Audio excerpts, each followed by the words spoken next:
प्रसाद जननी सर्व सौभाग्य वर्धिनी आधि व्याधि हरा नित्यम तुलसी त्वम नमोस्तुते। ओम सुप्रभाय नमः। आप सभी का हमारे YouTube चैनल पर हार्दिक स्वागत है। आज रसपान कीजिए कार्तिक मास महात्म्य के तीसरे अध्याय का।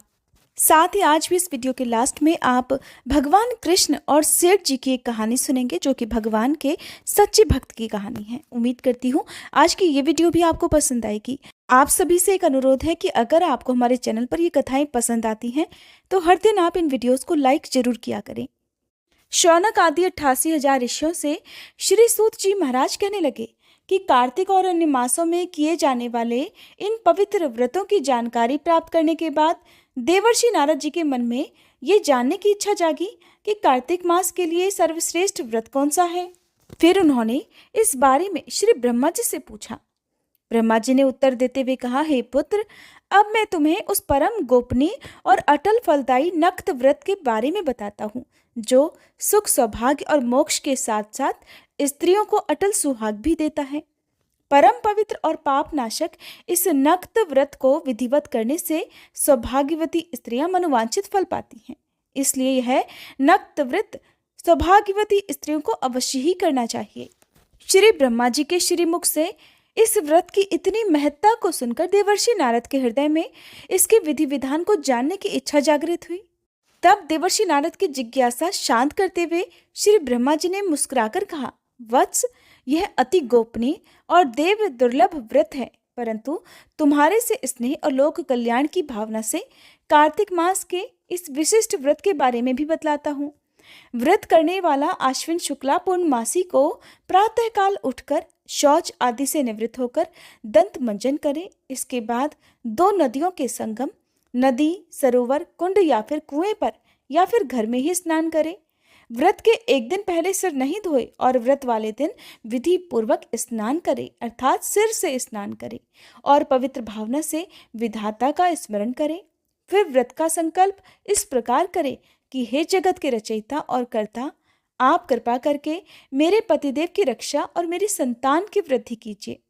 फिर सूर्य जाप करके सूर्य देव को नतमस्तक होकर प्रणाम करें। उस दिन सुंदर वस्त्र और आभूषण धारण करें और फिर दिन में भोजन अथवा जलपान कदापि नहीं करना चाहिए। पूरे दिन निराहार रहकर भजन कीर्तन और पूजा में अपना दिन बिताना चाहिए। यहाँ पर देवर्षि नारद को श्री ब्रह्मा जी आश्विन पूर्णिमा, जिसे शरद पूर्णिमा और कोजागर पूर्णिमा भी कहते हैं, उसके विधि विधान के बारे में बता रहे हैं और यह व्रत हर सुहागिन महिला को करना चाहिए। पूजन विधि के बारे में बताते हुए श्री ब्रह्मा जी ने कहा कि सायंकाल में श्री विष्णु की चांदी के पात्र में दूध डालकर पूजा करनी चाहिए। प्रतिमा अपनी सामर्थ्य के अनुसार सोने, चांदी, तांबे या फिर मिट्टी की बना सकते हैं। फिर उसे लाल या फिर पीले वस्त्र पहनाएं। फिर विधि विधान से पूजा करें। चांदी के पात्र में रखे हुए दूध को सोने की मथनी से अथवा अपनी सामर्थ्य के अनुसार लकड़ी की मथनी से मथें। साथ ही ये प्रार्थना करें कि हे श्री हरि, मुझे भोग आदि के लिए गौ प्रदान करके मेरी संपत्ति की वृद्धि करिए। मेरे पतिदेव को धन धान्य युक्त और चिरायु कीजिए और बहुत से दास दासियां प्रदान कीजिए। इसके बाद ब्राह्मणों को भोजन कराएं और अपने कुल के वृद्धों और वृद्धाओं को बहुत स्वादिष्ट भोजन कराकर उनकी आत्माओं को तृप्त करें। फिर तारों को देखकर स्वयं भी भोजन करना चाहिए। यह आश्विन शुक्ल पूर्णमासी को किया जाने वाला नक्त व्रत है। यह व्रत सभी प्रकार के पापों का नाश करने वाला, समस्त कामनाओं को पूर्ण करने वाला और ज्ञानी पुरुषों को मुक्ति देने वाला है। भगवान जप, तप और तीर्थ स्नान से उतने प्रसन्न नहीं होते जितने कि इस व्रत से हो जाते हैं। जो इस दिन श्री हरि के आगे कपूर जलाता है, उसको बड़े वृक्षों और गौओं के दान का फल प्राप्त होता है और उसके कई कुल बैकुंठ लोक में वास करते हैं। जो केसर और कस्तूरी सहित कपूर अर्पित करता है, उसके कई वंश बैकुंठ लोक को प्राप्त हो जाते हैं। जो स्त्री इस दिन वस्त्र दान करती है, वह कपड़े के सूत्रों की लड़ियों के बराबर करोड़ों वर्ष वैकुंठ लोक में वास करती है। जो इस दिन गहने दान करती है, उसे ब्रह्मलोक की प्राप्ति होती है।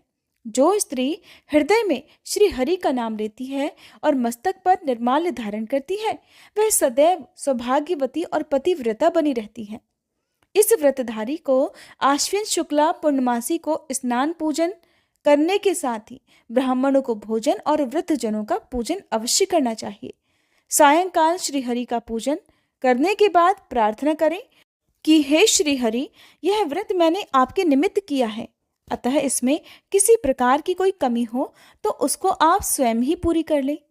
श्री ब्रह्मा जी ने यह भी कहा कि इस व्रत को करने की तो बात ही क्या, जो इस दिन इस व्रत कथा को पढ़ या सुन ले उसको भी अश्वमेध यज्ञ के फल की प्राप्ति हो जाती है। इस प्रकार देवर्षि नारद को व्रत का महात्म्य बताकर कुछ क्षण के लिए श्री ब्रह्मा जी मौन हो गए। इसके आगे का वृतांत आप सभी आने वाले अध्याय में सुनेगा। अब सुनिए भगवान कृष्ण और उनके सच्चे भक्त सेठ जी की कहानी। इस कहानी के अनुसार मथुरा में एक संत रहते थे। उनके बहुत सारे शिष्य भी थे और उन्हीं में से एक शिष्य थे सेठ। सेठ का लंबा चौड़ा कारोबार था और वो अपने कारोबार के सिलसिले में दूर देश की यात्राएं भी किया करते थे और अक्सर वो अपने घर से बाहर ही रहा करते थे। एक बार वो अपने कारोबार के सिलसिले में कन्नौज गए। कन्नौज जाकर उन्होंने अपने लिए खुशबूदार इत्र खरीदे, क्योंकि कन्नौज अपने खुशबूदार इत्रों के लिए बहुत प्रसिद्ध है। उन्होंने इत्र की एक बहुत महंगी शीशी संत को भेंट करने के लिए खरीद ली। अब कुछ दिनों के बाद सेठ जी जब वापस अपना काम खत्म करके लौटे तो अगले दिन वे संत की कुटिया पर उनसे मिलने के लिए गए, लेकिन उस समय संत महाराज कुटिया में नहीं थे। उन्हीं के आसपास रहने वाले शिष्यों से पूछा तो पता चला संत महाराज तो यमुना नदी किनारे गए हैं ध्यान और स्नान करने के लिए। जब सेठ ने ये सुना तो वो चल दिए घाट की तरफ। घाट पर पहुंचे तो देखा संत महाराज तो घुटने भर पानी में खड़े होकर यमुना नदी में कुछ देख रहे हैं और संत महाराज यमुना नदी में कुछ इस तरह से देख रहे थे कि उन्हें अपने आसपास की सुध ही नहीं रही। उन्हें नहीं पता कि उनके आसपास क्या हो रहा है और यमुना नदी की तरफ देखकर वो मंद मंद मुस्कुरा भी रहे थे। इस प्रकार जब उन्होंने बहुत दूर से संत को वहां खड़ा हुआ देखा तो भागकर सेठ उनके पास पहुंचे। प्रणाम करके कहने लगे, संत महाराज जी, मैं आपके लिए कन्नौज से इत्र की एक शीशी लेकर आया हूँ। संत ने कहा, अच्छा, ये तो बहुत अच्छी बात है, लाओ मुझे दो। तब सेठ ने इत्र की शीशी संत के हाथ में दे दी। अब सेठ जी बड़े प्रसन्न, सोचने लगे शायद मेरा लाया हुआ इत्र संत महाराज को बहुत पसंद आ गया है। उधर संत महाराज ने तुरंत वो शीशी खोली और सारा का सारा इत्र डाल दिया यमुना जी में। अब जब संत महाराज ने महंगी शीशी का सारा इत्र यमुना नदी में डाल दिया तो उसके बाद भी वो मुस्कुराते रहे। सेठ ये सारा दृश्य देख रहे थे और ये देखकर वो एकदम से उदास हो गए और सोचने लगे कि एक बार भी संत महाराज ने ये इत्र प्रयोग नहीं किया, उसे सूंघा तक नहीं और बिना सूंघे बिना देखे सारा का सारा इत्र डाल दिया यमुना में।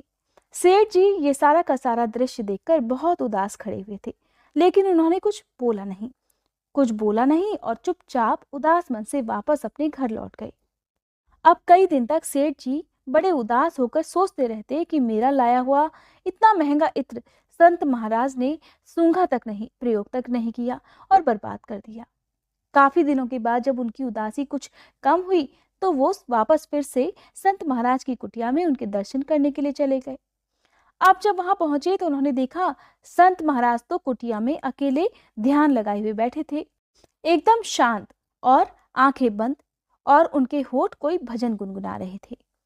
आहट हुई तो उन्होंने आंखें खोलकर देखा तो द्वार पर सेठ जी खड़े हुए थे।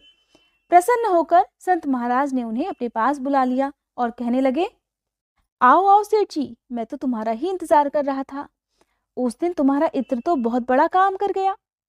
सेठ जी को विश्वास नहीं हुआ। बड़े आश्चर्य और हैरानी के साथ वो संत महाराज की तरफ देखने लगे, फिर पूछने लगे। जब उन्होंने कुछ नहीं समझा तो खुद ही पूछने लगे, मैं कुछ समझा नहीं संत महाराज। सुनकर संत ने कहा, उस दिन यमुना में राधा जी और श्री कृष्ण की होली हो रही थी। राधा जी ने श्री कृष्ण के ऊपर रंग डालने के लिए जैसे ही बर्तन में पिचकारी डाली, बस उसी समय मैंने तुम्हारा लाया हुआ इत्र बर्तन में डाल दिया और इस तरह से सारा इत्र पिचकारी से रंग के साथ श्री कृष्ण के शरीर में चला गया। बस फिर क्या था, भगवान कृष्ण इत्र की महक से महकने लगे। तुम्हारे लाए हुए इत्र ने श्री कृष्ण और राधा रानी की होली में एक नया ही रंग भर दिया और तुम्हारे कारण ही मुझे भी श्री कृष्ण और राधा रानी की कृपा प्राप्त हो गई। सेठ जी चुपचाप बड़े हैरान परेशान और अपनी आंखें बड़ी बड़ी करके संत महाराज को देखते रहे। उनकी समझ में कुछ भी नहीं आ रहा था। यहाँ तक कि सेठ जी को तो संत महाराज की बातों पर विश्वास ही नहीं हुआ। उधर संत महाराज ने जब सेठ की आंखों में अविश्वास की झलक देखी तो कहने लगे, शायद सेठ जी तुम्हें मेरी बात पर विश्वास नहीं हो रहा, तो एक काम करो, जाओ और मथुरा के सभी श्री कृष्ण राधा के मंदिरों के दर्शन कर कर आओ, फिर कुछ कहना। सेठ जी मथुरा में स्थित सभी राधा रानी और भगवान कृष्ण के मंदिरों में गए। वहां उन्होंने जब दर्शन किए तो उन्होंने एक बात का एहसास किया।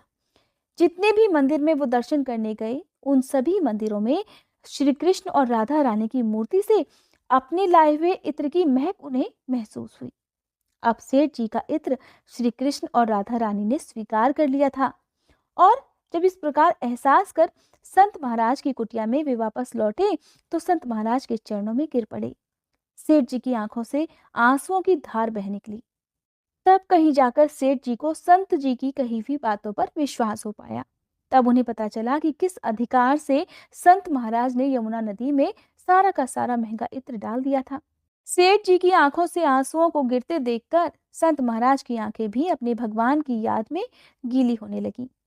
इसलिए सदा याद रखना चाहिए कि संत महात्मा भले ही हमारे जैसे दिखते हों, लेकिन वे हर वक्त अपना ध्यान सिर्फ अपने भगवान में लगाए रखते हैं। और हम जैसों को ये अधिकार तब प्राप्त होता है जब हम भक्ति की राह में आगे बढ़ते हैं या हमारे मन में अपने भगवान के प्रति श्रद्धा और विश्वास बढ़ जाता है। अगर आपको ये वीडियो पसंद आई हो तो वीडियो को लाइक करके शेयर कीजिएगा, और अगर आपने हमारा चैनल अब तक सब्सक्राइब नहीं किया है तो चैनल को अभी सब्सक्राइब करके बेल आइकन प्रेस करना मत भूलिएगा।